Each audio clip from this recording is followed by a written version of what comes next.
నమస్కారం. సుమన్ టీవీకి స్వాగతం. ముందుగా సుమన్ టీవీ ప్రేక్షకులకు శ్రీ విశ్వావసునామ ఉగాది శుభాకాంక్షలు. ఈ విశ్వావసునామ సంవత్సరం ద్వాదశ రాశుల వారికి ఏ రకంగా ఉండబోతుంది? గవ్వ ప్రశ్నను అనుసరించి ఈ ద్వాదశ రాశుల వారికి ఎటువంటి ఫలితాలు ఉండనున్నాయి? ఎలాంటి పరిహారాలను పాటించుకోవాలి? ఈ విషయాలన్నీ కూడా తెలియజేసేందుకు మనతో పాటు ఉన్నారు ప్రముఖ జ్యోతిష పండితులు బ్రహ్మయోగానంద కృష్ణమాచార్య గారు. గురుగారు నమస్కారం. జై వీరబ్రహ్మచి. నమస్కారం. గురువుగారు, గవ ప్రశ్నను అనుసరించి మరి కుంభరాశి వారికి విశ్వావసునామ సంవత్సరం ఎలా ఉండనుంది? శివాయ బ్రహ్మణే నమ. వీరబ్రహ్మేంద్ర స్వామినే నమో నమ. జై వీరబ్రహ్మ జై గోవిందమాంబ జై. ఓం హ్రీం క్లీం శ్రీం శివాయ బ్రహ్మణే నమో నమ. కుంభరాశి వారికి శ్రీ విశ్వావసునామ సంవత్సరంలో ఆదాయం 8, వ్యయం 14, రాజ్యపుత్యం 7, అవమానం 5. ద్వితీయ స్థానమైనటువంటి వాక్స్థానం ధనస్థానంలో శని భగవానుడి యొక్క సంచారం, ప్రత్యేకించి రాహు సంబంధమైనటువంటి స్థితిగతి, బుద్ధిమాంద్యంగా ఉండటం, నిర్ణయాలు సత్వరంగా తీసుకోలేకపోవటం, ఆర్థికపరమైనటువంటి అంశాల్లో వేగవంతమైనటువంటి నిర్ణయాలు తీసుకోలేకపోవటం వల్ల కొన్ని ఇబ్బందులు వస్తాయి, సమస్యలు ఏర్పడతాయి, మానసికమైనటువంటి సంఘర్షణ పొందేటువంటి అవకాశం ఉంది. వీటి వల్ల కొంత మీరు ఇబ్బంది పడేటువంటి అవకాశాలు కనపడుతుంటాయి.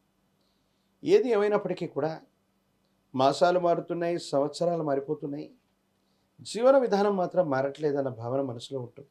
కొన్ని ప్రత్యేకమైనటువంటి పరిస్థితుల్లో సంతానపరమైనటువంటి అంశాలు కూడా చర్చకు వస్తూ ఉంటాయి. మనమే జీవితంలో ఉరుకుల పరుగుల జీవితంలో ఇన్నేళ్ళుగా కష్టపడుతున్నాం, పిల్లలు పెద్దవాళ్ళు అయిపోయారు, వాళ్ళ యొక్క జీవన గమనం ఏంటన్నటువంటి ఆలోచనలు కూడా కలుగుతూ ఉంటాయి.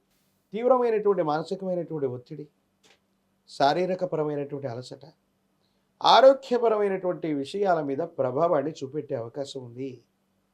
తస్మాత్ జాగ్రత్తగా ఉండటం చెప్పదగినటువంటి సూచన. ఎప్పుడైతే తీవ్రంగా ఏలినాటి శని జరుగుతూ ఉంటుందో, ద్వితీయ స్థానమైనటువంటి ధనస్థానం వాక్స్థానంలో శని భగవానుడు గోచారవశాత్తు ఉన్నటువంటి దశలు వస్తూ ఉన్నాయి. కొత్త ప్రయత్నాలకు శ్రీకారం చుట్టడం ఆపివేయాలి. కొత్త వ్యవస్థను సృష్టిద్దాం, కొత్త ఉద్యోగంలోకి వెళదాం, లేదా ఇంతకు మించినటువంటి ఉద్యోగం మళ్ళీ వస్తుందేమో అన్నటువంటి కొత్త ఆశల చేత మీరు చేసే ప్రయత్నాల వల్ల ఉన్నటువంటి మంచి ఉద్యోగాన్ని, వ్యాపారాన్ని పోగొట్టుకుంటాం. అనుకూలవంతమైనటువంటి స్థితిగతులు ప్రతికూలంగా మారే అవకాశం ఉంటుంది. కాబట్టి కొంతకాలం పాటు కుంభరాశి జాతకులు ఎటువంటి నిర్ణయాన్ని తీసుకోకపోవటమే ఉత్తమం. ఉన్నటువంటి చోట ఉండటం, చేస్తున్న వృత్తి ఉద్యోగ సంబంధమైన స్థితిగతులు సానుకూలవంతమైనటువంటి పరిస్థితులకి కారణమవుతూ ఉంటాయి.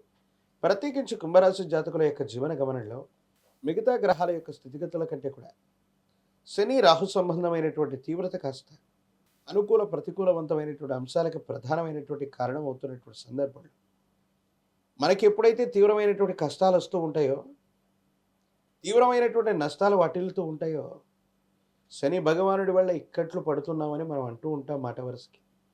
అవును, ఇది వాస్తవం. కర్మకారకుడైనటువంటి శని భగవానుడు మనకు కష్టాలు, నష్టాలు, దుఃఖం ద్వారా మనకు సంబంధించినటువంటి ఎన్నో రకాలైనటువంటి పాప కర్మల్ని తొలగించి వేసేటువంటి పరిస్థితులు ప్రస్తుతానికి జరుగుతూ ఉన్నాయి.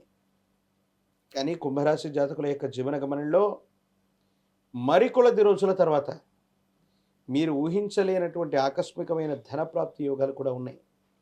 కానీ ద్వితీయ స్థానంలో శని భగవానుడి సంచారం జరుగుతున్నటువంటి సందర్భంలో అవకాశాలు అందిపుచ్చుకోలేకపోవటం, మీ ఆలోచన సరిగ్గా పనిచేయలేకపోవటం, వాస్తవాన్ని గ్రహించలేకపోవటం, దీనివల్ల ఆర్థికంగా కొన్ని ఇబ్బందులు పడతారు.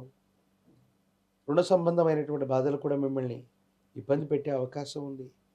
మానసిక సంఘర్షణ ఎక్కువగా పొందుతూ ఉండేటువంటి పరిస్థితులు గోచరిస్తూ ఉంటాయి. ఇలాంటి సందర్భంలో భగవత్ సంబంధమైనటువంటి అనుగ్రహత వల్ల మాత్రమే సానుకూలవంతమైనటువంటి ఫలితాలు మనం పొందుతూ ఉంటాం. ఎప్పుడైతే ఆరోగ్యం సరిగ్గా లేదో, ఆర్థికపరమైన అంశాల్లో ఇబ్బంది వచ్చిందో, ధనం వచ్చిన అన్యాయకరమైనటువంటి పరిస్థితుల్లో ఖర్చు అయిపోతూ ఉంటుందో, ఆలోచనలు సరిగ్గా లేవో, మనిషి యొక్క జీవన వ్యవస్థే కాదు కుటుంబపరమైనటువంటి అంశాల్లో కూడా తీవ్రమైనటువంటి ఇబ్బందులు ఏర్పడుతూ ఉంటాయి. పంచమ స్థానంలో గురువు ఎలాంటి సహాయం లేడంటారా? కొన్ని సందర్భాల్లో రాహు శని సంబంధమైనటువంటి తీవ్రత అధికమైనప్పుడు మిథున రాశిలో దేవగురువు అయినటువంటి బృహస్పతి ఉన్నప్పటికీ కూడా అక్కడ ఉన్నటువంటి గ్రహాల యొక్క శత్రుమిత్ర కారకత్వాలను బట్టి, ఉమ్, అక్కడ ఉన్నటువంటి గ్రహం యొక్క స్థితిగతులను అనుసరించి కొన్ని పరిస్థితుల్లో అది అదృష్టమా కాదా అన్నటువంటి విషయాన్ని కూడా మనం గ్రహించవలసి ఉంటుంది. వీరికి అత్యంత అనుకూలవంతంగా తోడ్పాటునిచ్చేటువంటిది ఈ 9 గ్రహాల కంటే కూడా పెద్దలు చెప్తూ ఉంటారు. తీవ్రమైనటువంటి ఇబ్బందులు కలుగుతున్నప్పుడు ఇలవేల్పు యొక్క కరుణ తక్కువైతే మనం తీవ్రమైనటువంటి ఇబ్బందులు పడుతూ ఉంటాం. ఉమ్, తీక్షణమైన కష్టాలు వచ్చినప్పుడు అది కేవలం ఏలినట్స్ అనే కనక్కర్లేదు. కొన్ని గ్రహాల యొక్క స్తంభన ఏర్పడ్డప్పుడు, ఇంకా విచిత్రవంతమైనటువంటి స్థితిగతుల్లో గ్రహగతులు ఉన్నప్పుడు, తీవ్రమైన కష్టాలు నష్టాలు వాటిల్లుతున్నప్పుడు మీ ఇలవేల్పు దేవతా స్వరూపాన్ని విశేషంగా పూజించండి. ఆ దేవతా స్వరూపాల యొక్క అనుగ్రహం వల్ల సానుకూలవంతమైన ఫలితం తప్పకుండా వస్తూ ఉంటుంది. తప్పకుండా కుంభరాశి జాతకుల యొక్క జీవన గమనాన్ని అనుసరించి చూస్తే ఈ రాహు సంబంధమైన శని సంబంధమైనటువంటి స్థితిగతులు, ఇతర గ్రహాలకు సంబంధించినటువంటి యుతి, వీటన్నిటినీ పరిగణలోకి తీసుకుంటే జీవితం ఒక పరీక్షాకాలంగా ఉండబోతున్న యుక్తితో తీసుకున్న నిర్ణయాలు, పరిస్థితుల ప్రభావంగా వచ్చేటువంటి పరిస్థితులు కేవలం ఒక్క దైవబలం, అది కూడా మీ కుటుంబానికి సంబంధించినటువంటి ఇలవేల్పు దేవతా స్వరూపమే వీటన్నిటి నుంచి మనల్ని బయట వేయగలిగేటటువంటి పరిస్థితులు గోచరిస్తున్నాయి. కాబట్టి ప్రతి సందర్భంలో కూడా ఆలోచనతో కూడినటువంటి జీవన విధానంతో ఉండటం చెప్పదగిన సూచన. మరి ఈ రాహువు శని ప్రతికూలత నుంచి బయటపడాలంటే ఎలాంటి పరిహారాలను పాటించాలి? ఇలవేల్పు దేవతా స్వరూపాల యొక్క ఉమ్, పరిస్థితిని కలో వెంకట నాయకగా అంటూ ఉంటాం. 7 కొండల మీద ఉన్నటువంటి ఆ వెంకటేశ్వరుని శని భగవానుడే కాదు, ఏ గ్రహాలు కూడా తాకేటువంటి పరిస్థితి ఉండదు. విశేషవంతమైనటువంటి కలియుగ ప్రత్యక్ష దైవం లక్ష్మీ వెంకటేశ్వర స్వామి వారిని పూజించిన శనివారం పూట 7 శనివారాల పాటు మీ సమీపమైనటువంటి ప్రాంగణంలోని వెంకటేశ్వర స్వామి వారి యొక్క ఆలయ ప్రాంగణానికి వెళ్ళి తులసి దళాలతో కట్టిన మాల తులసి మాలని స్వామివారికి అందచేయండి. 3 మాసాలలోపు ఆ తిరుమలలో ఉన్నటువంటి ఆ ప్రత్యక్షమైన దైవాన్ని దర్శించి రాగలిగితే వారి యొక్క కరుణతో అత్యంత అనుకూలవంతమైన ఫలితాలు పొందుతారు. ప్రత్యేకించి కాలభైరవ స్వామి వారిని, కాలభైరవ రక్షణ మెళ్ళలో ధరించిన కాలభైరవ అష్టకాన్ని చదువుకుంటూ ఉన్న ఓర్పు సహనంతో పాటు కష్టాలను కూడా ఎదుర్కొనేటువంటి విశేషవంతమైనటువంటి స్థితిగతులు మీకు వస్తాయి. దశరథుడంతటి వాడికే కష్టాలు వస్తాయి. శని భగవానుడి యొక్క అనుగ్రహం కోసం దశరథుడు కూడా శనిని పూజించి ఉంటాడు. అందుకే దశరథకృత శని స్తోత్రం కూడా మనకు అందుబాటులో ఉంటూ ఉంటుంది.